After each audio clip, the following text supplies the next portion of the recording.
Hey YouTube, this is Jordan with JT Stump Grinding. I wanted to go over my Milwaukee pack out that I carry with me when I'm out stump grinding. So this box here, it's just the standard Milwaukee pack out. I bought foam insert for it and cut out all these little holes, slots, and parts just to carry all these parts for my stump grinding wheels. I carry this for my Alpine Rhino wheels that I run on all three of my machines. This amount of teeth and all these parts is enough to get me through quite a few jobs without having to worry about having spares. But I do carry a second box like this with nothing but teeth in it. So I'm just going to go over all these parts, pieces, what all I have with me, and why I carry all this stuff. So first off, just lubricant. And I got a wire brush here. And then a brass hammer that is well used, but cheap Amazon part. You can replace that once every, 6 months to a year if you need. And then these are the teeth for my Alpine Rhinos. This is a stock standard tooth. I'm going to put that one off to the side because we're going to do some other stuff with that. And this is the XL tooth. And so on all my machines, I run the same exact teeth. So before I was running green teeth, and I was swapping between 1100s and 900s when it comes down my machines. I have a 2550 and a SG40 that ran 900s and a SG75 that ran 1100s. So those teeth work great, but I was running way more of them, and it was just a lot more downtime with teeth, I thought.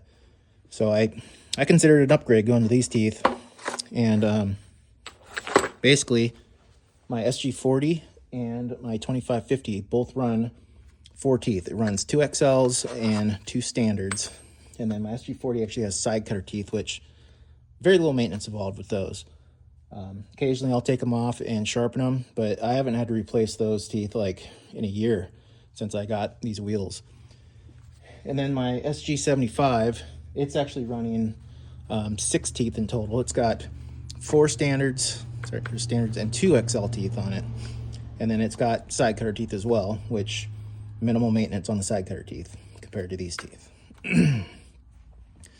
So to give you a rundown, got the teeth, and then I've got the retainers that these mount in the back of the wheel and pull the teeth and the keeper block into the center of the wheel. And they're just a retainer, that's all they are. I have not had to replace those once since I've been running these wheels. This is the keeper block, so just a general idea how this works. You got these two surfaces that mate together. Say this is the wheel cutout. It slides right in like that. And then I have bolts here that go through, and they tighten down into that retainer block there, pulling it into the wheel, and locks everything in. It's snug. Yeah, it's very skookum. I've been really happy with this design. Just tough too. Compared to the green teeth I was running, I prefer these much more. And it's, like I said, way less teeth to deal with. So it's a lot less maintenance on the teeth. And honestly, I think I've saved quite a bit of money running these teeth over green teeth. And these are just my impact Allens that I run with my Milwaukee Impact. Pretty simple. I will cut in a video showing how to remove and install these teeth. It's pretty quick and easy.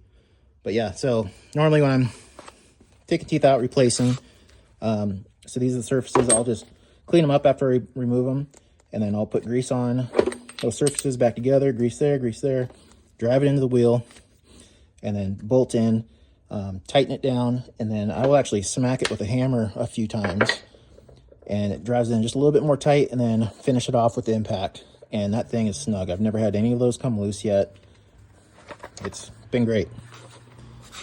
Yeah, and I find that these teeth actually hold up in rock quite a bit better than any other teeth that I've ran before. And so, being out on the coastline, we deal with a lot of rock. And so I was getting sick of dealing with green teeth. I mean, my SG75, I think that thing had like 32 or 36 green teeth on it. And talk about a pain in the ass. I mean, now I'm only dealing with 6 and swap them out fast. I mean, so you can see here, these are new teeth. You know, quite a bit of meat there on that carbide. And then this is a used one that I sharpened up myself. I mean, still a lot of meat there. You know, and this thing took a hammering too. So you get a lot of life out of these teeth if you're willing to sharpen them yourself. But yeah, pretty simple way to keep yourself organized right here. It's been really handy for me. So yeah, I'll cut in another part of the video showing you how I change these out, but thanks for stopping by.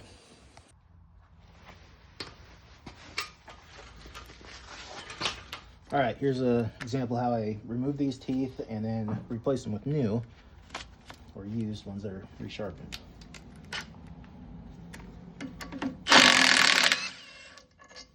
Oh, bolt out. Usually place that down. Drive out that keeper block and tooth. So there's the used one. Yeah, I usually like to just hit it with a wire brush. Try to get as much of that random grit off those mating surfaces. A lot of times I'll carry my Milwaukee die grinder with a wire wheel and just hit it real quick. That's really fast. I did kind of clean up the sides a little bit earlier, but yeah, I'll just kind of wire brush out some of that stuff.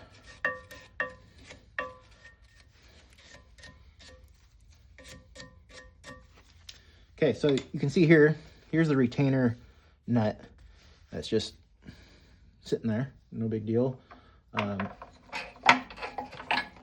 So I'll take these new teeth, I'll throw a little bit of grease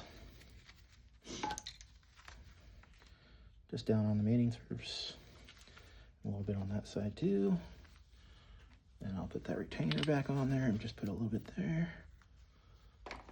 You know, you don't have to do it this way, but I just find that it comes apart a lot easier if I do this consistently. So I just do it, no big deal. Only takes an extra minute, if that. Yep, and then I check the bolt, try to make sure it's not too dirty on the threads.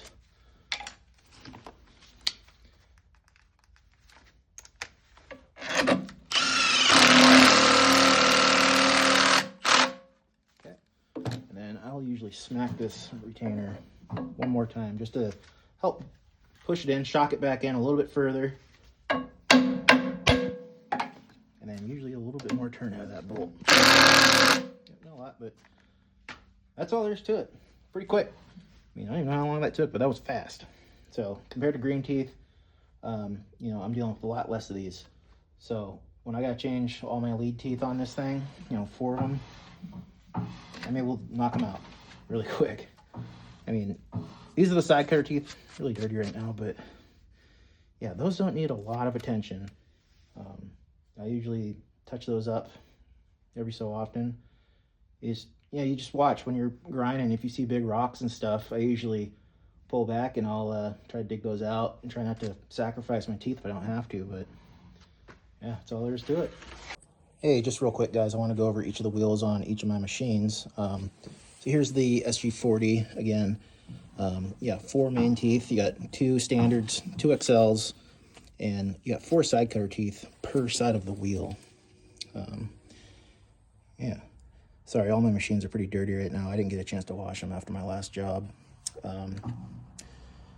The SG40 wheel in the Alpine configuration, it's actually quite a bit heavier than the stock wheel is, I believe. And so, like, getting this thing spinning, like starting it up, dropping the clutch, you have to rev it up a little bit more than the stock one, but it carries a lot more momentum. So when you start getting into the wood, I feel like it carries good and just keeps blasting through.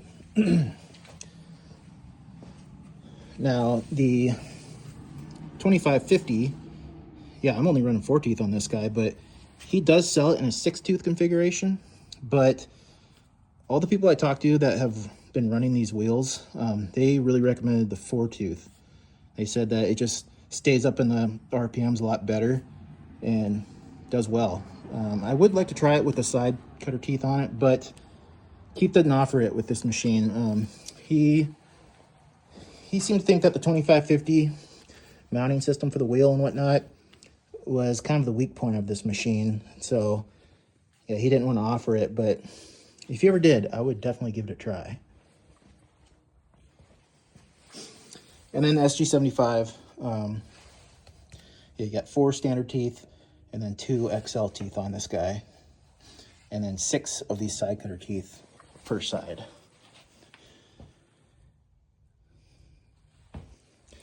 But yeah, I mean, this machine, I love having these teeth on this machine especially because, yeah, like I said, when I was running green teeth, I was running, I think it was like 32, maybe it was 36 teeth in total, and they were a pain in the ass. And so this has been so much simpler. I can change all these teeth out on the perimeter in like 5 minutes flat. It's quick. But yeah, that's each of these guys.